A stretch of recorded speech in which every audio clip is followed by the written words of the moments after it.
No perdemos las buenas costumbres en De Cero al Infinito y encontramos siempre unos minutos para dedicarlos a la seguridad y emergencias de la mano de nuestro especialista David Ferrero, con quien ya tenemos comunicación. ¿Qué tal, David? Buenas noches. Hola, Paco. Ya tenía ganas de darte las buenas madrugadas y espero que todos hayáis tenido un feliz verano, o por lo menos dentro de las mejores posibilidades de cada uno.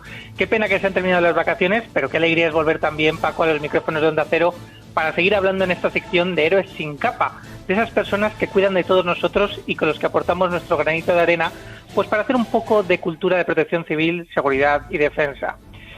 Mira, Paco, que no quería volver del verano y seguir hablando del coronavirus, pero bueno, como decimos siempre, la actualidad manda, y es que con más de 470.000 casos ya en nuestro país y una nueva oleada de contagios que no para de subir, hoy hemos querido viajar, trasladarnos a uno de los orígenes de esta pandemia en España. Y digo uno de los orígenes porque hemos tenido varios según avanzaba el virus en nuestro país. Concretamente, queremos trasladarnos al 27 de febrero de 2020, concretamente al Hospital de Torrejón de Ardoz, en la Comunidad de Madrid, y concretamente a su unidad de cuidados intensivos. Ese día se detecta el primer caso de coronavirus en una UCI en España. Se trataba de un hombre de 77 años que había ingresado unos días antes por una neumonía bilateral. Después de ese diagnóstico, todos sabemos lo que ha ido ocurriendo en los últimos meses. De hecho, algunos de los sanitarios de aquella UCI también se infectaron en los primeros momentos y uno de ellos aprovechó su baja para dar a luz un libro en el que cuenta cómo se vivieron esas primeras semanas. El doctor Gabriel Heras, intensivista y autor de En Primera Línea, nos acompaña hoy en De Cero al Infinito. Buenas noches y bienvenido, doctor. ¿Qué tal? Buenas noches, ¿cómo estáis? Bueno, muchísimas gracias por acompañarnos. Doctor Gabriel Heras, ¿qué ha cambiado en estos meses desde su punto de vista, desde que se inició la pandemia hasta estos días? Bueno, pues yo creo que ha cambiado todo, ¿no? Ha cambiado la vida de todos nosotros y no sé cuándo la volveremos a recuperar, pero lo que sí que os puedo decir es que en estos últimos tiempos pues no vamos bien, ¿no? Y la situación se está volviendo a agudizar con el coronavirus en las unidades de cuidados intensivos de España. Estoy, doctor Heras, empezando a escuchar en distintos medios que la situación, por centrarnos un poco en lo que ahora parece que es el peor foco, en Madrid, situación hospitalaria, me refiero incluso de UCIs, empieza ya a ser alarmante. ¿Esto es una exageración o es real? Bueno, yo te puedo decir que en Madrid, efectivamente, la ocupación de las camas de UCI va progresivamente en ascenso y de lo que yo conozco concretamente, nosotros tenemos ahora mismo más del 50% de los pacientes ingresados con afectados de coronavirus. Uh-huh. O sea que eso es un dato claro y objetivo. ¿La ocupación en UCI sería ahora mismo el 50% en su hospital? No, la ocupación en UCI ahora mismo es del 90 y tantos % en mi unidad, pero más del 50% de los pacientes que están ingresados ahora mismo tienen coronavirus. Ajá. Bueno, pues más preocupante, ¿no? El 90 y tantos %. En situación normal, ¿cuál sería la ocupación de una unidad de cuidados intensivos?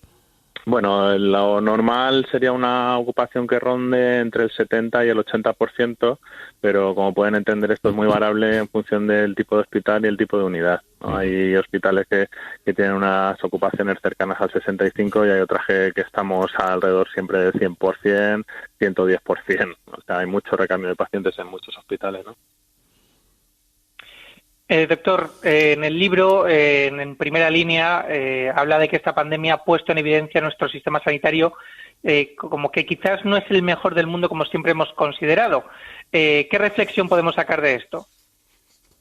Pues que, bueno, quizás el sistema sanitario daba una imagen, ¿no? Y todo el mundo presumíamos de nuestro sistema sanitario en cuanto a pues la universalidad, la facilidad de la atención y la gratuidad, que no es gratis, por supuesto, pero por lo menos el acceso sí que es sencillo, no como en otros países, fundamentalmente o de Estados Unidos o en América Latina, y eso por un lado. Y por otro lado, lo que se ha puesto claramente de manifiesto es que la gran asignatura pendiente de todos los sistemas sanitarios es el cuidado de los profesionales en esta pandemia, y por desgracia en España vamos a la cabeza del número de profesionales contagiados. De hecho, el propio Ministerio a mediados de junio, cuando pasamos la cifra de 50.000 profesionales sanitarios infectados, dejó de contar. Uh-huh. Claro, es la mejor, es la mejor forma, ¿no? Miro para otro lado y a ver qué pasa. Doctor Heras, ¿se sabe ya cuál es el tratamiento más eficaz para los pacientes con COVID-19? Bueno, la realidad es que a fecha de hoy no hay tratamiento.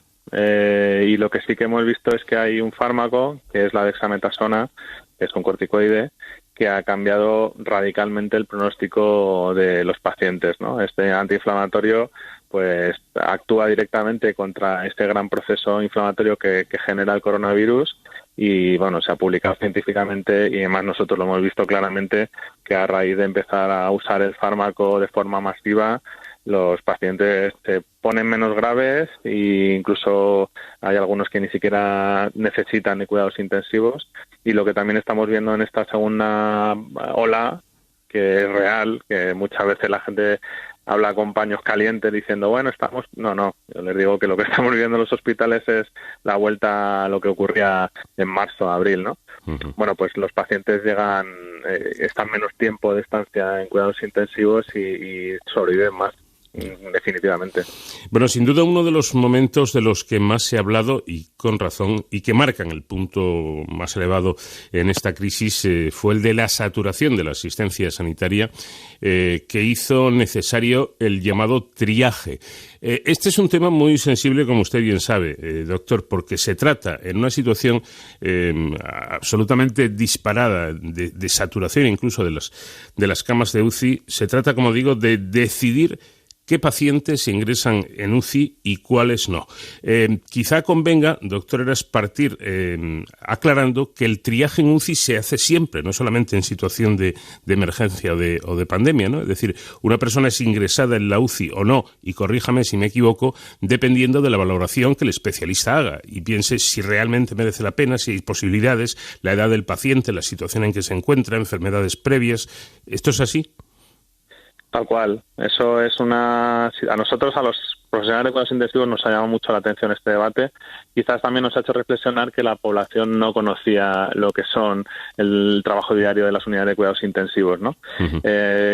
Cada vez que tenemos que decidir el ingreso o no de un paciente en la unidad de cuidados intensivos, lo hacemos en función de un montón de parámetros, ¿no? Sí. Que tú los has comentado, ¿no? Uh-huh. Por un lado está la situación previa del paciente, la posibilidad de revertir la enfermedad actual a una fase de estabilidad y la probabilidad también de que el paciente, independientemente de su enfermedad, pues pueda salir con éxito y con vida, eso por un lado, y luego pues calidad de vida,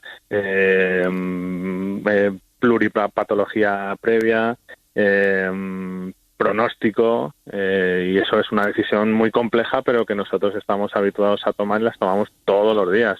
Uh-huh. Ha sido muy desagradable para nosotros el que se centrara todo en la edad de los pacientes. Esto es un parámetro, pero solo es un parámetro de los múltiples que tomamos a la hora de tomar la decisión de ingresar a un paciente o no en cuidados intensivos. Pero fíjese, no se limita a los pacientes por la edad, vamos. Yeah. Pero fíjese hasta qué punto, bueno, imagino que usted lo sabrá mejor que yo, ha llegado a la situación que un compañero suyo me comentaba ayer hablando de esta entrevista. No se te olvide hacer hincapié en que los médicos de UCI, los intensivistas, hemos recibido denuncias y demandas por parte de familiares de fallecidos por este hecho del triaje. Bueno, yo estoy convencido, y siempre pasa en los hospitales, no solo en las unidades de cuidados intensivos, que cuando el desenlace es el que nadie quiere, porque la gente no se le puede olvidar que todos estamos en el mismo bando y que nosotros lo que queremos es que todo el mundo, dentro de las posibilidades reales, pues sobreviva, ¿no? Y eso lo conseguimos en 9 de cada 10 pacientes previamente a la pandemia, ¿no? Esa es la mortalidad actual en las unidades de cuidados intensivos de España, que difiere de otras partes del mundo, está en torno al 10-15%. Uh-huh. Es decir, nosotros hacemos muy bien nuestro trabajo, pero ¿qué pasa? Que cuando el resultado no es el esperado, pues todo el mundo busca o intenta buscar explicaciones, que me parece absolutamente lícito, y para eso está, pues eso, el derecho de las personas, los pacientes y las familias a interponer reclamaciones, denuncias o lo que estimen conveniente, y nosotros no somos jueces, para eso están ellos, ¿no? Para cerrar este capítulo, quizá convendría también aclarar que eso que se decía no es que han muerto porque no se les ha podido ingresar en la UCI. Seguramente no sea así, doctor Heras. Se han muerto porque tenían que morirse por desgracia, ¿no? Por el bicho este del SARS-CoV-2 o por patologías que ya tenía el paciente y que se han visto agudizadas. No se han muerto por no llevarles a la UBI. Es decir, es que después de ese triaje, de esa valoración, se ha considerado que no merecía la pena ingresar a ese paciente en la UCI. Bueno, usted sabe y todo el mundo lo sabe que la distribución de la pandemia ha sido absolutamente irregular. No es lo mismo lo que ha ocurrido en Madrid o en Cataluña a lo que ha ocurrido en Murcia o en Extremadura, por ejemplo. Entonces, a mí es que no me gusta generalizar. Yo le puedo decir lo que yo he vivido y en mi caso, pues eso no ha ocurrido, pero yo no sé qué ha ocurrido en otras partes de España, y entiendo también que si la gente lleva a esa situación, a este punto de denuncia, es porque, bueno, pues pensará que tenga razón, ¿no?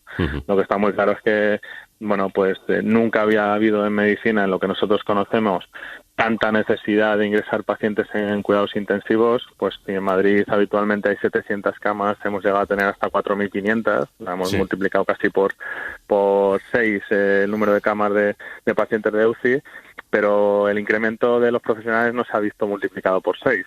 O sea, claro. Hemos hecho pues lo que hemos buenamente podido, y bueno, pues sí, por desgracia la mortalidad ha sido en torno al 45%, y bueno, pues no sabemos hasta qué punto solo se debe a que no éramos gente suficiente o que no había todos los recursos en todos los momentos, ¿no? Y también, ya le digo, que depende mucho del sitio de España, ¿no? Hay sitios que han estado mucho más tranquilos que lo que hemos vivido nosotros, que ha sido una situación absolutamente desesperada. Hablando del trabajo en UCI, en la unidad a la que usted pertenece, la del Hospital de Torrejón de Ardoz, es habitualmente conocida por implantar protocolos de humanización en la asistencia a los pacientes que están críticos. ¿También ha habido lugar para humanizar la sanidad en esta pandemia, en estos momentos de crisis? Pues fíjate, David, que lo que ha hecho el coronavirus básicamente ha sido tirar por tierra todo el trabajo que veníamos realizando en los últimos 6 años y que había conseguido transformar la realidad en las terapias intensivas de más de 25 países y afectando pues a prácticamente todo el mundo, ¿no? Generalmente creamos este concepto y esta necesidad de, igual que se mejora en ventilación mecánica, en sepsis o en monitorización hemodinámica, pues también en el trato, ¿no? Y bueno, pues hemos hecho lo que hemos podido también. Yo creo que ha habido algunas unidades que nos hemos tirado más al barro y hemos intentado mantener no solo el discurso filosófico, sino también las aplicaciones prácticas de la humanización, pues con la flexibilización de los horarios de visita, con la presencia familiar y con el acompañamiento del proceso de morir, por ejemplo. Y eso, por ejemplo, en mi unidad ha sido así. Y siempre, por supuesto, con las medidas de higiene de manos, de mascarilla y de protección de las familias, enseñándoles a ponerse un EPI en el momento de la despedida de sus seres queridos, porque nosotros pensamos que ni el propio coronavirus nos puede robar la humanidad. Sin duda alguna, y ese es un aspecto también muy, muy importante. ¿Sabe usted cómo se contagia? ¿En qué momento se contagia? No, yo creo que es imposible de saber. Nosotros sí que hay una causa-efecto muy clara, por lo menos en mi servicio, que es que cambia las recomendaciones del Ministerio sobre el uso de los equipos de protección individual. Llevamos un mes, empezamos antes que nadie, llevamos un mes trabajando muy confiados y seguros con los equipos que había de sobra, y en el momento que empiezan a escasear los recursos, pues se cambia desde el Ministerio la normativa y entonces ya podías tener un EPI puesto para varios pacientes, podías tener una mascarilla para todo el día prácticamente, y nosotros, claro, ahí pues nos enfadamos mucho porque o antes estábamos pecando por exceso o íbamos a pecar por defecto. Y lógicamente, por desgracia, sabíamos la respuesta, y en esa semana de un equipo de 8 intensivistas caímos 4. O sea que está muy claro. Por último, doctor Heras, creo que ya es innegable decir que estamos ante una segunda oleada de infecciones. ¿Cómo se lo toman ustedes, los sanitarios? ¿Qué se dice al respecto en los pasillos de los hospitales? Pues con bastante sensación amarga, la verdad, porque ha pasado poco tiempo. Realmente esperábamos que esto ocurriera más para octubre, noviembre, que nos diera tiempo a descansar. Y bueno, pues ha habido mucha gente que no ha dado tiempo todavía a coger vacaciones y quizás no le dé tiempo a cogerlas, y eso significa que vamos a tener para esta oleada pues gente más experta, pero gente mucho más cansada. También pienso que ahora va a haber mucha gente que se va a borrar, que va a decir, mira, yo viendo que hay manifestaciones en Madrid de 3 o 4 mil personas que se manifiestan sin mascarilla y creen que esto no existe, pues mira, pensamos que no merece la pena, ¿no? Y la verdad es que muchas veces la población no se da cuenta de lo importante que es que cada uno haga su parte. La gente pensaba que con el confinamiento se iba a acabar el virus, y no. El confinamiento sirve para que el virus afecte a la gente de forma más progresiva y en los hospitales podamos asumir ese volumen de pacientes. Entonces, pues la verdad es que estamos bastante desesperanzados, ¿no? Porque vemos que al final el desconfinamiento ha traído pues conductas irresponsables en muchas ocasiones, y tenemos muy claro que esto es una labor de equipo, y este virus lo paramos entre todos y cada uno tiene que hacer su parte, ¿no? Y tan importante es lo que hacemos en los hospitales como que cada uno ejerza su responsabilidad y haga las medidas correspondientes, ¿no? Yo no sé, y con esto ya sí que acabamos, doctor, si ustedes son conscientes de que han pasado de ser una especialidad médica, la medicina intensiva prácticamente desconocida, a ponerse de moda. Están de moda, ya sabe todo el mundo lo que es un intensivista. Antes nos quedábamos en el traumatólogo, el psiquiatra, el estomatólogo, pero lo de especialista en medicina intensiva no sonaba chino. Ahora ya sabemos todo lo que es, ¿no? De hecho, es uno de los objetivos En Primera Línea del libro que he escrito, que es intentar hacer ver a la gente cómo hemos vivido los profesionales de cuidados intensivos, los pacientes y las familias desde dentro la pandemia, con un lenguaje sencillo, accesible, y que también la gente, bueno, pues tenga ahí una crónica de lo que ha ocurrido. Y vamos, algo incluso para la historia, ¿no? Para la memoria histórica de todos nosotros, ¿no? Porque la situación que hemos vivido en las unidades de cuidados intensivos, que era, digamos, la primera línea y el epicentro de la pandemia, pues ha sido algo que esperemos que no se repita más, porque ya hemos tenido suficiente, pero no tiene esa pinta, por desgracia. Pues sí, eso es lo que parece. Fíjense.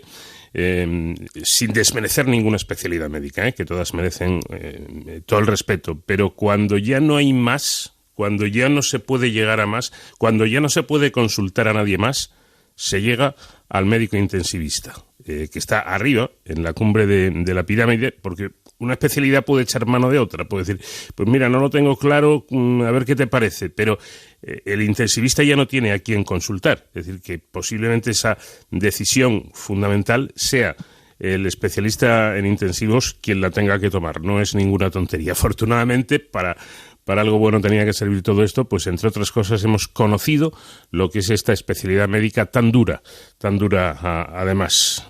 David, nos tenemos que despedir ya. Nos despedimos del doctor Gabriel Heras, promotor del proyecto UCI para la humanización de los cuidados intensivos y autor del libro En Primera Línea, que seguro que podemos disfrutar, entrecomilladamente, conociendo cómo nuestros profesionales sanitarios, nuestros héroes sin capa, se han enfrentado a la pandemia de nuestro siglo, ¿no? A este coronavirus desde los hospitales y centros sanitarios. Doctor Gabriel Heras, muchísimas gracias por atendernos. Muchas gracias a vosotros, que estéis bien y buenas noches.